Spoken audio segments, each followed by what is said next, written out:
Bonjour à tous, je suis Tiffany et vous êtes sur la chaîne L'Alicier. Aujourd'hui, je vous propose de créer une petite breloque citrouille, totalement dans la thématique automne. Et ensuite, j'ai fait un petit montage avec plein de restes de perles et de breloques pour rajouter ma petite breloque citrouille dessus, pour créer un bracelet. Et avant de commencer, je voudrais vous annoncer que le vendredi 3 octobre au soir sortira un de mes projets sur lequel j'ai travaillé depuis plusieurs mois, depuis juin je suis dessus. C'est un très gros projet pour moi, donc j'espère que vous serez au rendez-vous. Je l'annoncerai d'abord sur Instagram le vendredi et il y aura une vidéo qui sortira le dimanche suivant sur YouTube. Mais pour l'occasion de la sortie de ce gros projet, il y aura un concours. Donc je vous invite à aller voir sur Instagram parce que le concours se passera sur Instagram. Allez, c'est parti, je vous montre comment réaliser la breloque citrouille. Pour réaliser ma breloque citrouille, j'ai utilisé cette référence, Duracoat Opaque Light Squash et le mix Pink Grapefruit. J'ai pas utilisé toutes les couleurs à l'intérieur. J'ai fait un premier test avec du fil métallique, mais je trouve que c'était un peu plus difficile à utiliser et les perles se placent pas super bien. Donc c'est possible, mais moi j'ai préféré utiliser pour le deuxième test du fil Miyuki. Et c'était un peu plus facile pour moi. Donc on va utiliser ça. Coupez 50 cm de fil Miyuki et enfilez-le sur une aiguille taille 12, une aiguille de tissage. Comme base, j'ai utilisé une perle 6 mm de diamètre avec un gros trou. Mais vous pouvez utiliser des perles un peu plus grosses si vous voulez. Il faudra juste adapter le nombre de perles. Donc j'enfile ma perle, je la place près de mon bout de fil et je garde quand même un peu de fil pour pouvoir faire la finition, pour pouvoir nouer mon fil à la fin. Ensuite, je vais enfiler 8 perles orange, squash. Hop, et je repasse dans la perle, dans le sens du bout de fil vers les perles. Comme ceci. Après, je fais la même chose. Et ensuite, je repasse dans les perles ici. Je fais tout le tour, histoire de former un beau cercle autour de ma perle.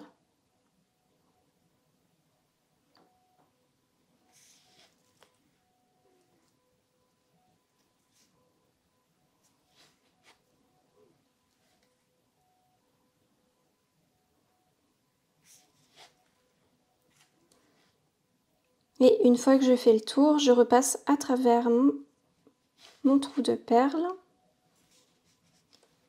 Et je vais enfiler les autres rayons en perles squash. Cette fois-ci, j'en enfile 6.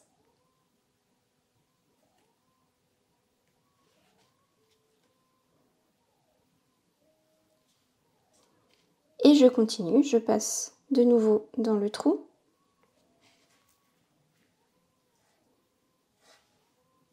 Encore, j'en enfile 6. Je passe dans le trou.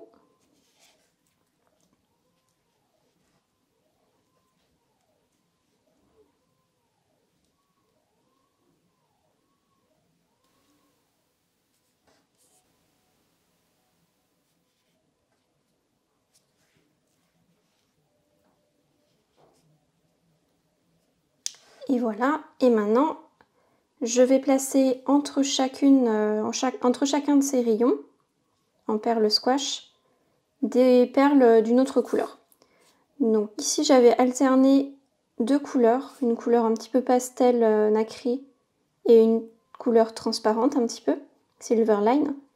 En regardant dans le miroir, je trouve que ce qui ressort le mieux, c'est le Silverline. Ça, on voit pas trop de loin. Donc vaut mieux partir sur une couleur un peu plus foncée. Comme ça, on voit bien le contraste. Cette fois-ci, vous enfilez seulement 5 perles. Et on refait ce passage. Et on continue comme ça, 5 perles. Et on repasse dans le trou.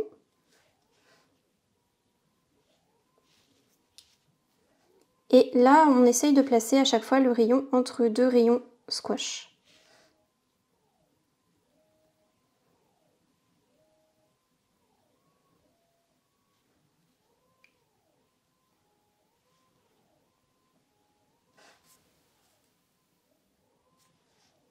Et essayez de bien serrer. Vous voyez ici, mon fil est passé par-dessus, il n'est pas serré.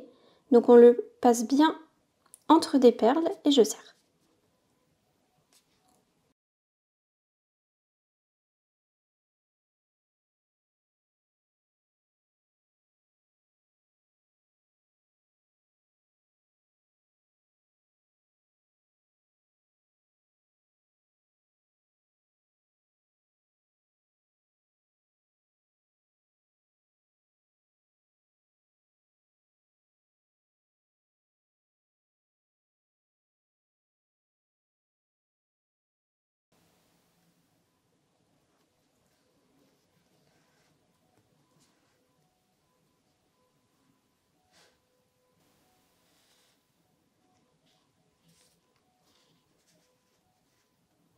Et voilà.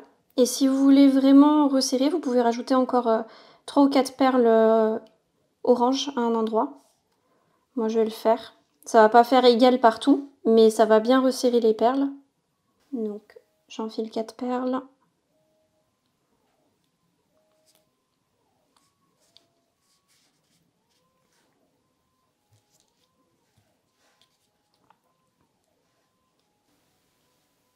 Et voilà. Maintenant, je vais repasser dans les perles pour venir faire un nœud avec mon autre bout de fil.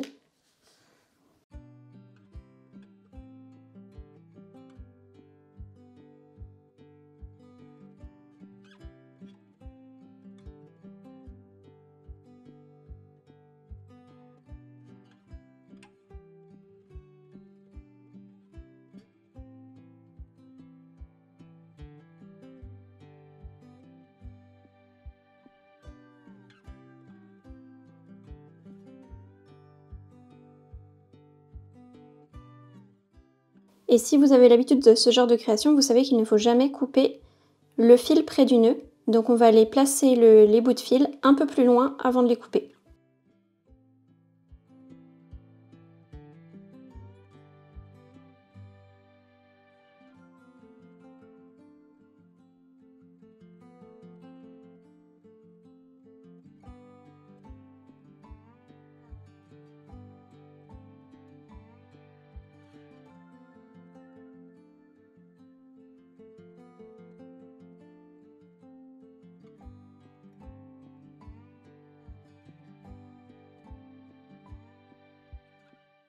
Maintenant, on va enfiler un clou, la petite feuille et on va former un anneau.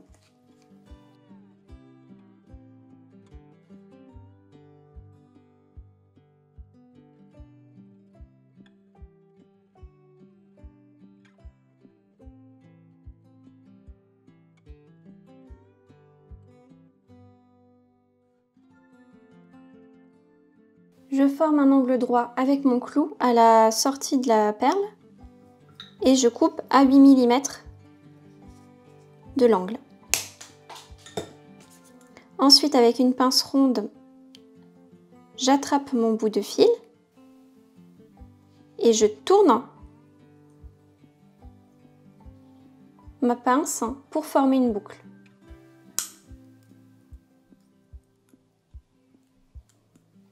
Voilà, et après j'ai plus qu'à redresser et arranger un petit peu ma boucle si ça ne me va pas.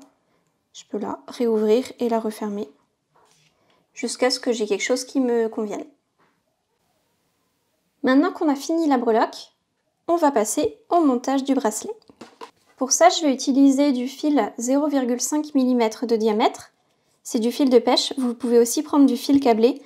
Il se trouve que j'ai celui-ci en stock depuis assez longtemps, donc je préfère utiliser ça plutôt que de racheter encore un fil supplémentaire.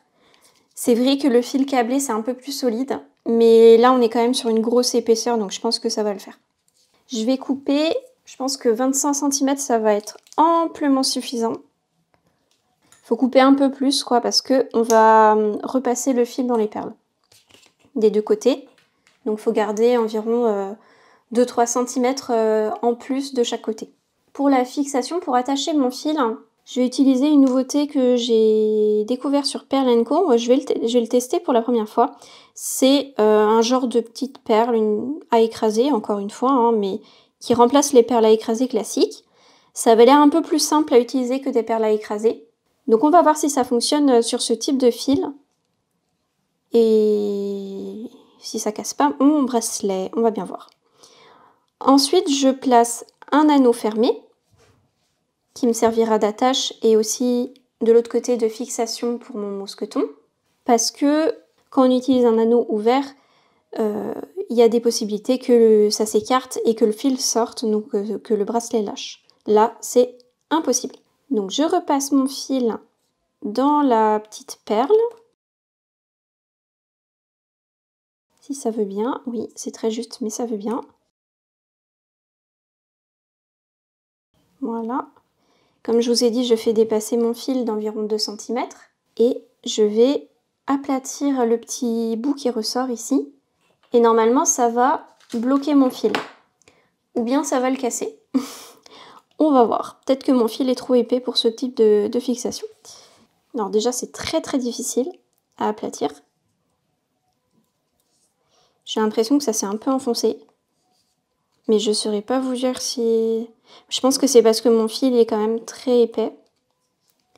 Donc à mon avis, ça s'enfoncera pas plus. Et si j'enfonce plus, ça risque de casser. Donc on va rester comme ça. Je tire pour voir si ça tient. Ma foi, ça a l'air de tenir. Ça a l'air de tenir. Donc on va dire que c'est bon. Maintenant, j'ai plus qu'à enfiler mes perles. Donc comme je vous ai dit, je vais faire un enfilage aléatoire. Avec les perles qui me restent de mes précédents projets, de mes précédents achats. Donc il y a des choses qui sont pas forcément encore en stock chez Perle & Co. Je vous mettrai, si c'est le cas, des équivalences. Comme ça, vous piocherez ce que vous avez envie. Mettez les perles avec les plus gros trous près du bout de fil pour pouvoir passer le fil en double dans les perles.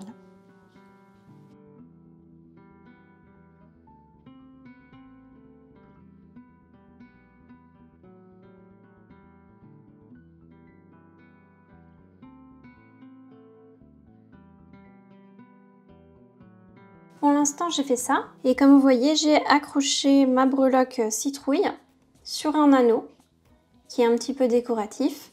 Et j'ai mis 2 grosses perles de chaque côté de l'anneau pour ne pas qu'il glisse sur les autres perles parce qu'il est assez large. Donc j'ai utilisé des anneaux que j'avais qui me restaient. Et je vais faire la même chose pour la lune. Je vais la mettre sur un clou et après je vais la fixer sur l'anneau. Comme ça, c'est plus sûr et puis en plus ça tombe mieux comme ça. Donc, je ne sais plus si c'est des anneaux fermés, mais ça a l'air d'être des anneaux fermés.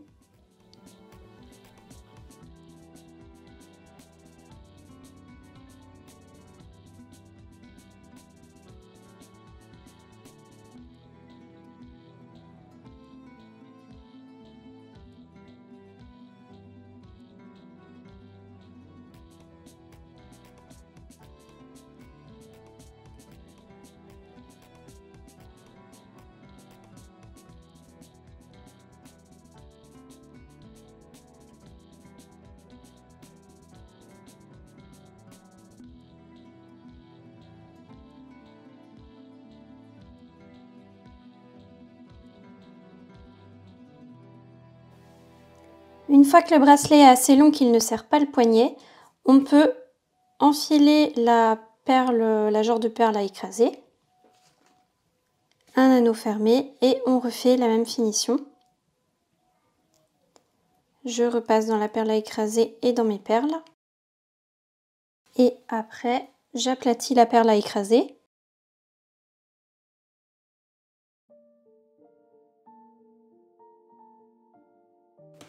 On vérifie que ça tient. Ça a l'air. Je recoupe les petits bouts de fil.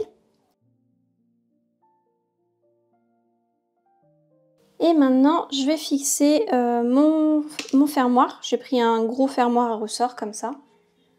Et l'anneau de ce fermoir est un anneau ouvert, donc je peux le fixer sur mon anneau fermé.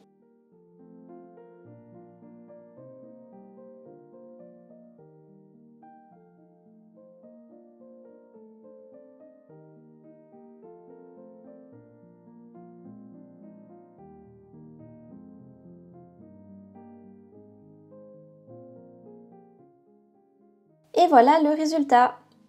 Donc j'ai pas l'habitude de faire des choses avec plein de perles comme ça, d'habitude je fais des choses assez simples, mais j'ai voulu tester parce que apparemment c'est un petit peu à la mode. Je me dis que ça ira avec pas mal de vêtements différents, voilà. Et ça m'a permis d'utiliser des perles que j'avais en stock. Donc n'hésitez pas à adapter avec vos goûts, hein. Avant de conclure, je voudrais vous rappeler que j'ai un gros projet qui sort le 3 octobre, le vendredi 3 octobre au soir 2025. Je l'annoncerai d'abord sur Instagram et puis je pense que je sortirai une vidéo le dimanche suivant sur YouTube. Donc n'hésitez pas à aller voir mon compte Instagram. Il y aura aussi un concours pour la sortie de ce projet. Donc soyez au rendez-vous. Merci à tous d'avoir regardé cette vidéo, j'espère qu'elle vous a inspiré. Si c'est le cas, mettez-moi un petit pouce en l'air, un petit commentaire, abonnez-vous et je vous dis à la prochaine pour de nouvelles vidéos.